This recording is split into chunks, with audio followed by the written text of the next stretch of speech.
दिशा में ले जाए। इसलिए दरबार ने कुछ चीज़ें तय की हैं, उनको आपको ध्यान से सुनना है हमेशा के लिए। दरबार वहाँ से चलेगा। अभी दरबार ने ऐसी व्यवस्था बना दी है, माँ की प्रतिमा की स्थापना हुई है, माता महाकाली की।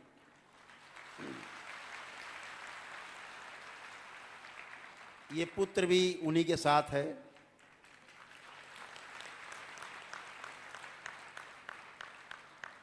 जब भी आप कोई प्रक्रिया करते हैं, दरबार की अनुष्ठान करते हैं, खास तौर से वनडे करते हैं, लोग बैठे रहते हैं जब तक हम नहीं आते, स्क्रीन पे मिलते नहीं। कहते हैं गुरुदेव अभी वहाँ बैठे थे तब तक कष्ट था, अब आपसे मिल रहे हैं तो कष्ट अब नहीं है। अब कोई प्रक्रिया करके जाएगा दरबार की और सिर्फ वहाँ माँ के दर्शन करेगा, अंत में सेवकों के साथ बैठ करके, वहीं सारे आपके कष्ट, सारे रोग जो 400 प्रकार के वहीं समाप्त हो जाएंगे।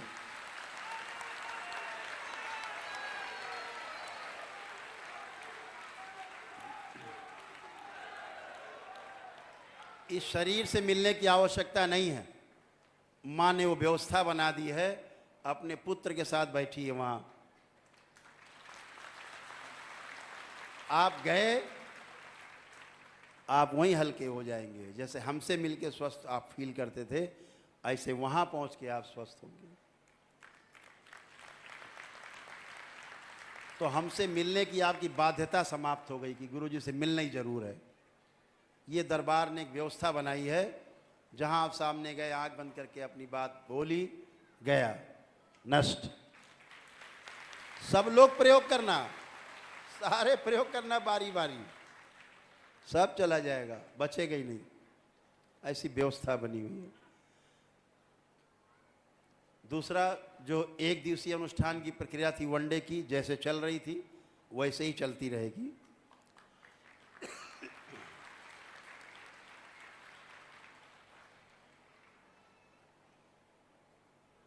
जो 9 हवन की प्रक्रिया थी,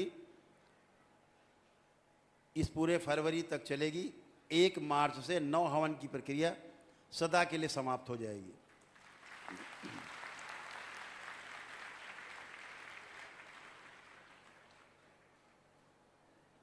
और जो HOD खोल रखे थे दरबार ने, जो 9 हवन की प्रक्रिया से जाते थे एक दिवसीय अनुष्ठान में, तो उनको पूरी छूट मिल जाती थी, करीब 60-61 हज़ार रुपये की। वो 31 मार्च तक रहेगी। जो लोग करना चाहेंगे, परिवार के लोग कर लेंगे। लेकिन ये छूट जो थी, जैसे किसी ने वनडे कर लिया है, उसमें से पति पत्नी ने मान लीजिए किया परिवार के लिए, तो पत्नी चाहे तो अपने मायके पक्ष के लिए अगर करना चाहेगी तो ये छूट उसको सदैव मिलती रहेगी, अगर वनडे कर चुके हैं। महिलाओं को उनके मायके पक्ष के पितरों की मुक्ति के लिए ये छूट हमेशा मिलती रहेगी वनडे में, हमेशा। कोई दूसरा वनडा करना चाहे, तीसरा वनडे करना चाहे, वो सब कर सकते हैं, वो प्रक्रिया में रहेंगे। लेकिन 9 हवन की प्रक्रिया को इस फरवरी महीने के लास्ट में हमेशा के लिए बंद कर दिया जाएगा। इसी प्रकार से जो अमावस्या का कार्यक्रम होता है, बहुत लोगों को कष्ट झेलने पड़ते हैं। एक तो लोग कष्ट में होते हैं, घर से लाने में परिवार के साथ आते हैं, 10 हज़ार रुपये खर्च हो जाते हैं, वहाँ से लाना सबको, फिर यहाँ रहना, खाना पीना, रास्ते का समस्या आने जाने की, उतना समय नष्ट होना, छुट्टी लेना, किसी को कोई काम है, किसी को कोई कार्य है, तो वो ना हो। तो दरबार यहाँ हवन तो होगा हर अमावस्या को, लेकिन जो अमावस्या का जो उत्सव होता था वो नहीं होगा। उसकी जगह पर दरबार ने एक किट बना दी है, अमावस्या हवन की किट है। वो अभी आपको दरबार के सेवक दिखाएंगे शाम को, वो ले लेंगे ज़रूर। और अपने घर पर ही अमावस्या के दिन जब दरबार यहाँ ब्राह्मण हवन करेंगे, तो आप घर में अपनी वो किट खोल करके अपने घर में ही हवन करेंगे, तो अमावस्या का आपका हवन पूरा माना जाएगा, आपकी उपस्थिति मानी जाएगी। तो आपको भाग भाग के नहीं आना पड़ेगा, ये ध्यान रखें। वो अमावस्या की अपनी हवन की किट जरूर अपने साथ ले जाएंगे, अमावस्या आपके घर करेंगे। दूसरा, जो लोग कुछ लिखा है देख के ही बोल दे, ये रह जाएगा।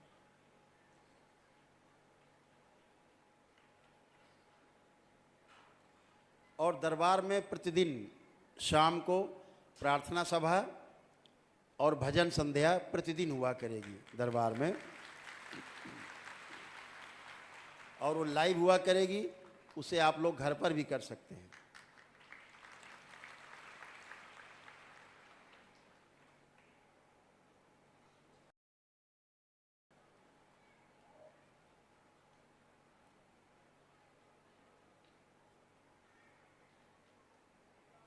और जो लोग रिपीट मिलते हैं, कभी प्रक्रिया कर ली है, घर परिवार में किसी को समस्या है कि मिलना है दोबारा, तो वो शुक्र शनि इतवार को मिल सकते हैं, तो उनका समय ज़्यादा बर्बाद नहीं होगा।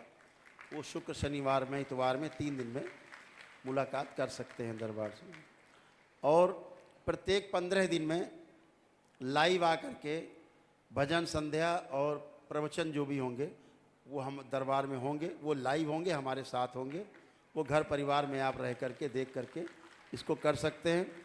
और प्रत्येक 15 दिन के अंदर ही जो है रुद्राभिषेक और माँ महाकाली का जो अभिषेक होता है दरबार में, वो मेरे द्वारा जो किया जाएगा लाइव, वो अपने घर पर आप बैठ करके उसको आनंद ले सकते हैं उसका। इसी प्रकार से ध्यान साधना के कार्यक्रम जो हैं वो भी 15-15 दिन पे लाइव हमारे द्वारा किए जाएंगे। पहले से आपको पता रहेगा, उसमें आप लोग अपने घर पर ही ध्यान साधना आदि के कार्यक्रम घर पर ही कर सकते हैं। अभी 8 तारीख को पटना में कार्यक्रम है, पटना में सम्मेलन है दरबार का।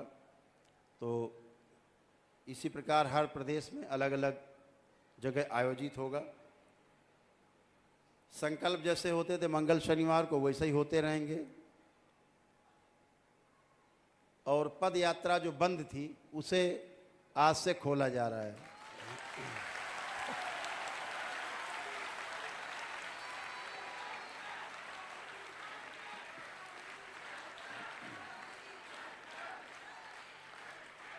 उसके लिए कुछ छोटे छोटे नियम है, दरबार के सेवक आपको बाद में उसको ब्रीफ करेंगे आपको।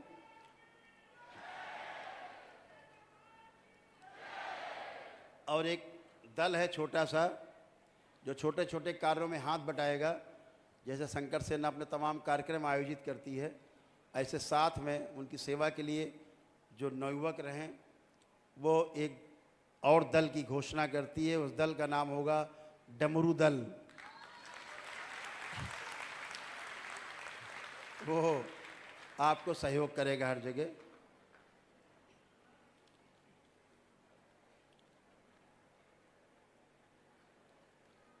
बाकी जो तमाम घोषणाएं पहले भी की जा चुकी हैं दरबार के द्वारा,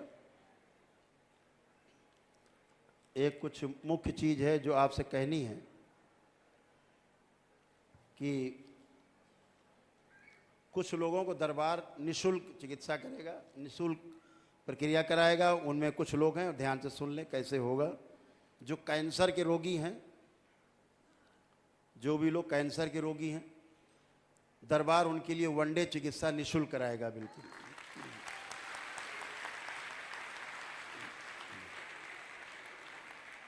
और जो बच्चे हैं 14 वर्ष की उम्र तक के, उन्हें कोई असाध्य रोग है, उनकी चिकित्सा भी दरबार बिल्कुल निःशुल्क करेगा।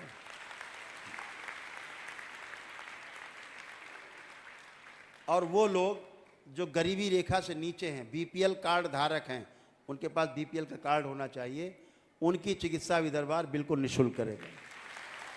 उनकी सारी प्रक्रिया वनडे कराएगा, सबको वनडे चिकित्सा होगी उन लोगों की। वो महीने में 2 बार होगी, तिथि मालूम रहेगी आगे से, उसमें शामिल हो सकेंगे। रजिस्ट्रेशन होगा, क्या रोग है, समस्या क्या है, पूरी फाइल आपकी चाहिए होगी। देख करके उसकी पूरी डिजिटल तरीके से आपको उसमें शामिल किया जाएगा और आपके साथ कम्युनिकेशन रखा जाएगा, तालमेल रखा जाएगा, बातचीत होती रहेगी ताकि आपको फॉलो अप करते रहें। तो उसमें नियम हैं कुछ, उनको करके आपको करना है। वो सिंपल तरीके से उन्हें कर सकेंगे। तो हो गया कैंसर के रोगी, जो बच्चे हैं 14 वर्ष तक के, वो कोई रोग है असाध्य, या बीपीएल कार्ड धारक हैं, जो बहुत गरीब हैं, नहीं कर सकते कोई प्रक्रिया, पदयात्रा भी नहीं कर सकते, असहाय हैं, उन सब की वैदिक प्रक्रिया दरबार एकदम निःशुल्क कराएगा। 1 डे की प्रक्रिया निःशुल्क कराएगा उसमें।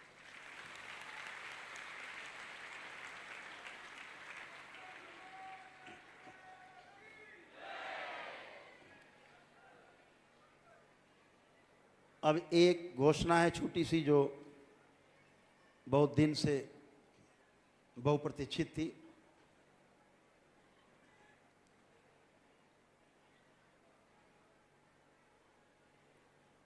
एक घोषणा थी कि दरबार केवल इतने के लिए नहीं बना है कि रोग हटाए जाएं और कष्ट हटाए जाएं, ये तो शरीर के तमाम रहते ही हैं, आते जाते हैं। दरबार की एक बहुप्रतीक्षित घोषणा थी कि दरबार का उदय किस लिए हुआ, दरबार का जन्म किस लिए हुआ। तो एक लाइन में बता दें, इस दरबार का जन्म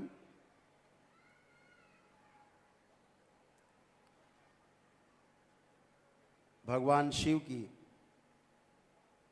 इच्छा के अनुसार, मां की इच्छा के अनुसार,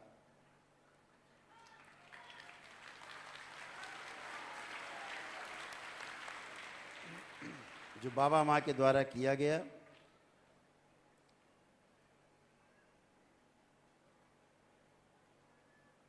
वो सबसे बड़ी, जो आप लोग सोच रहे थे क्या घोषणा होगी, तो तंत्र की पुनर्स्थापना के लिए इस विश्व में इस दरबार का जन्म हुआ। इस बात को गांठ बांध लो।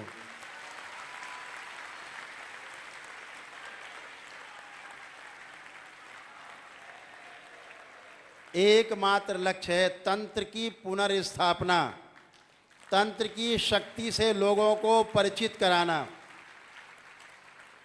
और ये आवश्यक नहीं कि उसके लिए आप सन्यास ही ले लें, पहाड़ पे चले जाएं, जंगल में, गृहस्थ रह के भी करना है। आप उस सब प्रक्रिया में धीरे धीरे आगे बढ़ रहे हो, सब आगे जा रहे हो धीरे धीरे। इस पूरे संसार में तंत्र को पुनर्स्थापित करना है, प्रतिष्ठित करना है। इसकी प्रतिष्ठा खो गई, इसकी छवि धूमिल की गई। तंत्र को गलत शब्दों में लोगों ने परिभाषित किया है। टोना टोटके को, जादू टोना को, झाड़ फूक को लोगों ने तंत्र का नाम दिया, जबकि तंत्र का शब्द का अर्थ ही हम आपको कई बार बता चुके हैं कि तंत्र शब्द का अर्थ ही है व्यवस्था। व्यवस्था को बनाए कैसे रखा जाए, व्यवस्था बनी कैसे रहे, ये तंत्र के द्वारा ही संभव है, दूसरी कोई विधि नहीं है। और ये पलट करके युगों से वो व्यवस्था बनने जा रही है कि तंत्र के मार्ग से मुक्ति का मार्ग खुलेगा, आपका मोक्ष का द्वार खुलेगा इसी तंत्र से। जो आप एक एक चरण आगे बढ़ रहे हो। 300 लोगों का चयन पिछली बार 10वें लेवल के लिए हुआ था। अभी 11 फरवरी को उनसे मिलना है। 12 तारीख को पूर्णिमा है, 13 को तंत्र दीक्षा वाले हो जाएंगे। तो इस बार कार्यक्रम 11, 12, 13 चलेगा।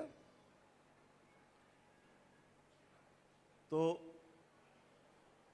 इसके लिए दरबार ने कुछ एक कार्यक्रम बनाए हैं। उसके लिए दरबार ने तय किया है कि जो साधक हैं, जिनको ध्यान साधना की प्यास है, तड़पन है अंदर, ईश्वर से मिलने की इच्छा बहुत प्रबल है, क्योंकि ईश्वर का अंश है, तो बहुत प्रबल इच्छा है अपने महास्रोत में वापस लौट जाने की, 84 लाख योनियों के जन्म मरण के बंधन से मुक्त होने की। तो दरबार ने एक कार्यक्रम बनाया है कि जो भी लोग साधना में सीधे आना चाहते हैं, अभी क्या करना पड़ता था कि बगैर वनडे किए, बगैर नौ हवन किए, बगैर पितृमुक्ति कराए आप दीक्षा नहीं ले सकते थे। तो इसी तंत्र की पुनर्स्थापना के लिए दरबार ने कार्यक्रम बनाया है कि कोई भी व्यक्ति एक साधारण सी किट लेकर के, सिद्ध हवन, एक तंत्र दीक्षा की किट एक बन रही है, छोटी सी किट है, जो आपको 2-4-5 हज़ार मिल जाएगी। केवल उससे शुद्धि करके तंत्र दीक्षा ले सकते हैं, मंत्र दीक्षा ले सकते हैं।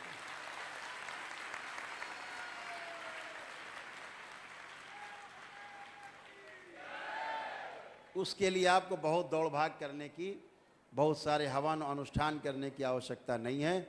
आप अपने साधना के बल पर, अपने तप और तपस्या के बल पर, अपने द्वारा की जा रहे ध्यान साधना के बल पे आप आगे बढ़ सकते हैं।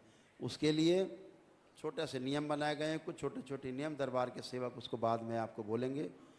दरबार की ओर से है कि आपको किट लेकर के, और दरबार का कार्यक्रम रहेगा, उसकी ड्रेस थोड़ा अलग रहेगी, कलर अलग रहेगा, कि मालूम पड़े कि आप सीधे डायरेक्ट आप उसमें आए हैं। और ये सारे कार्यक्रम दीक्षा के जो साधकों के लिए हैं वो मिश्री मठ के द्वारा संचालित किए जाएंगे।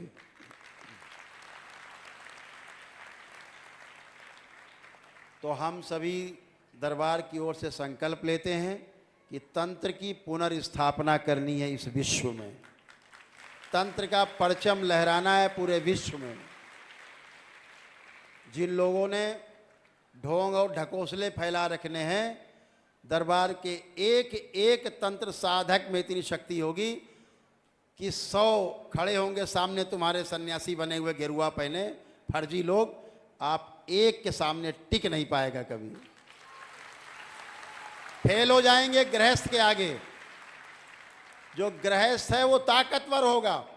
इनको दिखाना है कि जो गृहस्थ धर्म का पालन कर रहा है वो बहुत आगे है, तुमसे बहुत आगे है।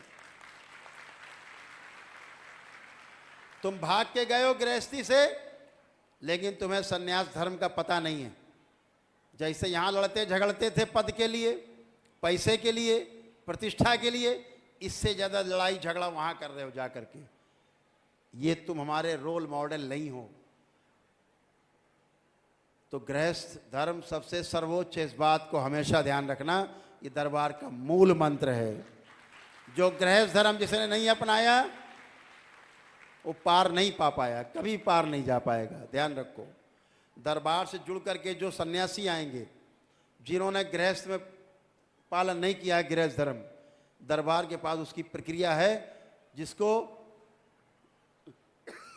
दरबार की जो गृहस्थ धर्म की जो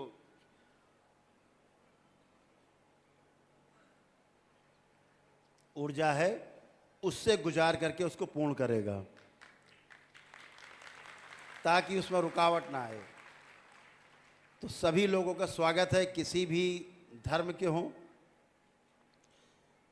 किसी भी जाति के हों, किसी भी देश के हों, किसी भी मत के हों, किसी भी संप्रदाय के हों, किसी भी साधु संत के अखाड़े के हों, सभी का स्वागत है साधना में। इस तंत्र की साधना में सबका स्वागत है।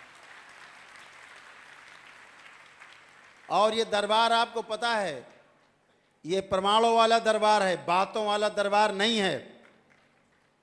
इस तंत्र की साधना में वो सर्वोच्च है जो आनंद टीवी में नीचे लिखा हुआ है, न भूतो न भविष्यति, ये सर्वोपरि होगा। जो साधना में दीक्षित होगा, भूतकाल और उसका भविष्य उसको सता नहीं पाएगा साधना के समय, और ध्यान पूर्वक अपना ध्यान और साधना अपनी धारणा के अनुसार कर पाएगा। अभी धारणा का पता नहीं है, लोग ध्यान कर रहे हैं, देख करके बहुत सहानुभूति होती है इन लोगों से। बड़ी बड़ी दाढ़ी, बड़े बड़े बाल रख के बैठ गए हैं, मठाधीश हो गए हैं, बाल मुड़ा के बैठ गए हैं, गेरुआ पहन लिया, सफ़ेद कपड़े पहन लिए। इन्हें अक्ल नहीं है। ये अपनी तो मुक्ति कर नहीं पा रहे हैं, दूसरे की मुक्ति क्या करेंगे।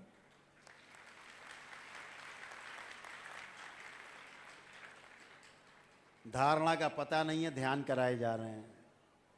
बिना धारणा के ध्यान होता है? धारणा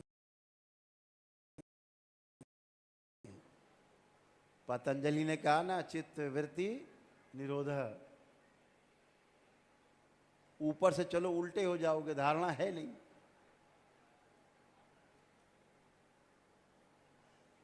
तो कभी इस पर विस्तार से चर्चा होगी।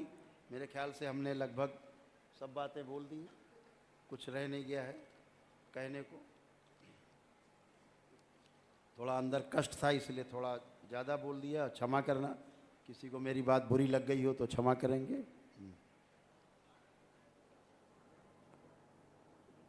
हाँ, वो आप लोग घोषणा करें।